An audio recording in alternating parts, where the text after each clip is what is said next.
नमस्कार टीचर्स, मैं Hitesh Kapoor ability infotech से।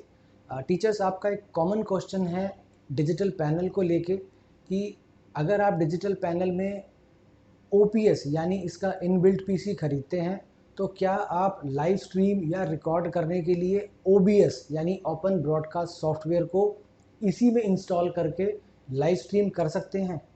तो आंसर है टेक्निकली आप इसके विंडोज़ में ओबीएस इंस्टॉल कर सकते हैं, लेकिन प्रैक्टिकली आप उसको चला पाएँ और लाइव स्ट्रीम कर पाएँ, इसमें आपको बहुत सारी प्रॉब्लम आती हैं। तो इसलिए रिकमेंडेड ये है कि आप अलग से एक पीसी लें, लैपटॉप या डेस्कटॉप लें, जिसमें आप ग्राफिक कार्ड डालें और अपने लाइव स्ट्रीमिंग और रिकॉर्ड कर सकते हैं। मैं आपको कुछ रीज़न बताता हूँ इस चीज़ के पीछे।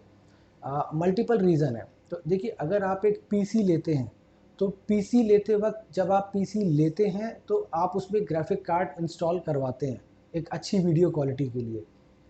तो ग्राफिक कार्ड होने की वजह से आपके वीडियो का आउटपुट जो है वो काफ़ी अच्छा आता है।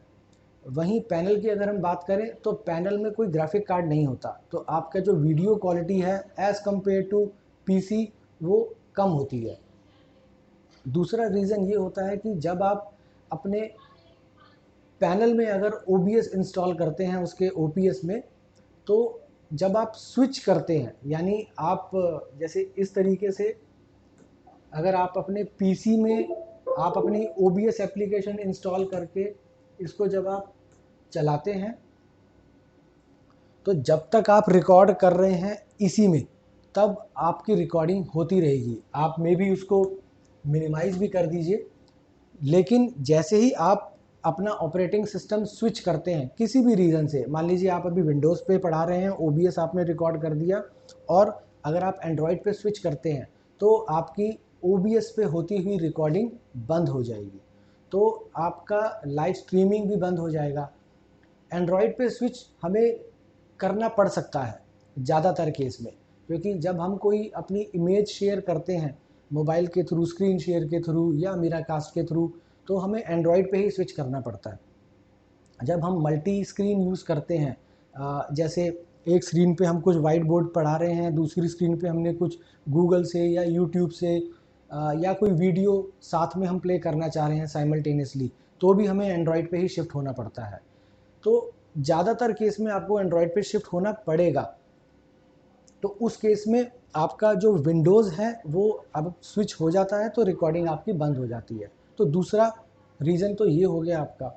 तीसरा रीज़न ये है कि आपके कैमरा, अब अगर आप कोई पीटीजेड कैमरा लेते हैं जिसका आउटपुट डायरेक्टली यूएसबी है, तो यूएसबी की एक लिमिटेशन होती है। यूएसबी 3.0 की जो स्टैंडर्ड लिमिट है वो 1.5 मीटर है, और यूएसबी 2.0 की जो स्टैंडर्ड लिमिट है वो 3 मीटर है। तो उससे ज़्यादा दूरी पे तो आप कैमरा नहीं रख सकते। तो अब अगर आप इतनी पास अपने कैमरा रखेंगे तो आपका जो पैनल का जो फोकस है, जो फ्रेम है, वो भी उतना अच्छा नहीं बनेगा। तो एटलीस्ट 7 फुट 8 फुट दूर होना चाहिए कैमरा आपसे। तो अब अगर आप कोई वीडियो कैमरा भी यूज़ करते हैं, कैप्चर कार्ड यूज़ करके एचडीएमआई के थ्रू भी अगर आप आउटपुट लेते हैं, तो भी आपको इस तरीके की दिक्कत आनी पड़ सकती है। तो प्रैक्टिकली मैं अगर बताऊं आपको कि प्रैक्टिकली अगर आप एक पीसी लें, पीसी में आप इंस्टॉल करें, मल्टीपल रीज़न मैंने बता दिए हैं आपको, तो उससे आपको काफ़ी हेल्प मिलेगी और आपको कम से कम प्रॉब्लम का सामना करना पड़ेगा। तो आप इस चैनल को सब्सक्राइब कर सकते हैं ताकि मैं इसी तरीके के कुछ डाउट्स और टीचर्स को टेक्नोलॉजी से रिलेटेड वीडियो मैं इसी चैनल पे डालता रहूँगा। Thank you.